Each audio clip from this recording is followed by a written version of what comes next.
नमस्कार, लोकआस्था न्यूजच्या वेगवान घडामोडीमध्ये आपल्या सर्वांचं स्वागत। पाहूया बातमीपत्र विस्ताराने। माधवराव पाटील शेळगावकर यांना मराठा भूषण पुरस्कार तर शुभांगी देवसरकर यांना डॉक्टर रुक्माबाई सावे पुरस्काराने सन्मानित। मराठा सेवा संघ जिजाऊ ब्रिगेड संभाजी ब्रिगेडच्या वतीने सार्वजनिक शिवजयंती महोत्सवानिमित्त सामाजिक क्षेत्रातील काम करणाऱ्या मराठा सेवकांना पुरस्कार देण्यात आले असून हे पुरस्कार महाराष्ट्र राज्याचे माजी मुख्यमंत्री अशोक चव्हाण यांच्या हस्ते मराठा भूषण पुरस्कार स्वच्छता दूत माधवराव पाटील शेळगावकर यांना तर शुभांगी देवसरकर यांना डॉक्टर रुक्माबाई सावे पुरस्कार देण्यात आला। यावेळी लोकसभेचे खासदार रवींद्र चव्हाण, आमदार प्रताप पाटील चिखलीकर, आमदार बालाजी कल्याणकर, माजी आमदार मोहन अण्णा हंबर्डे तसेच संघटनेचे सर्व पदाधिकारी उपस्थित होते।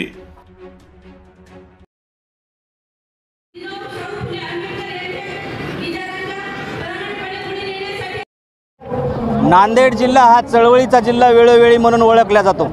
त्याच पद्धतीनं आज तमाम नांदेड शहरामध्ये या ठिकाणी छत्रपती शिवाजी महाराजांचा जन्मोत्सव अत्यंत हर्षोल्लासामध्ये वैचारिक मेजवानीसह या ठिकाणी साजरा केला जात आहे। त्याच पद्धतीनं मराठा सेवा संघ संभाजी ब्रिगेड, जिजाऊ ब्रिगेड व 33 कक्षाच्या वतीनं या नवामोंडा या ठिकाणी आता या ठिकाणी वैचारिक मेजवानी म्हणून ज्ञानेश महाराज सर यांचं या ठिकाणी व्याख्यान या ठिकाणी चालू आहे। त्याचबरोबर मराठा सेवा संघाच्या वतीने विविध गुणवंतांचा, वेगवेगळ्या स्पर्धा घेतलेल्या गुणवंतांचा असेल, वेगवेगळ्या क्षेत्रात कार्य केलेल्या मान्यवरांचा या ठिकाणी आम्ही पुरस्कार देऊन या ठिकाणी त्यांचा सन्मान केलेला आहे। अशा पद्धतीनं विविध कार्यक्रम मराठा सेवा संघ संभाजी ब्रिगेड, जिजाऊ ब्रिगेडच्या वतीने होत असतात।